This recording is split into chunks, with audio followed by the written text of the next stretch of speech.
पे जो बिजली का इन्होंने कहा है कि जो टैक्स नहीं देगा बंदा तो उसके घर का मीटर काट दो। तो जनाब स्पीकर, एक घर में 7 बंदे रहते हैं और एक टैक्स नहीं दे रहा, वो बाकी 6 टैक्स दे रहे हैं, तो क्या उस बेस पे आप उसकी बिजली काट देंगे? इसका कोई मैकेनिज्म ही नहीं है। आपने बहुत सारी जगहों से फेडरल गवर्नमेंट और कंसर्न मिनिस्ट्री का लफ्ज़ हटा दिया और आपने FBR को डायरेक्ट इख्तियार दे दिए।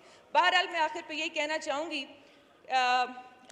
आयशा घोष पाशा साहिबा मोहतरमा बड़ी बहनों की तरह हैं, बड़े काबिल एहतराम हैं, मिफ्ता साहब बैठे हैं, इनके लिए अरबाब इख्तियार के लिए अपनी तरफ से अपोजिशन की तरफ, क्योंकि उन्होंने हर चीज़ में ना में अपनी मजबूरियाँ उज़र और रसूल बताए हैं कि इस वजह से हम आपकी ये अमेंडमेंट्स रद्द कर रहे हैं, तो अवाम की तरफ से और पूरी अपोजिशन की तरफ से कि दरख्त जहाँ पे अजाब रुत थी, ना बर्ग जागे ना फूल आए, बहार वादी से जितने पंछी इधर को आए मलूल आए।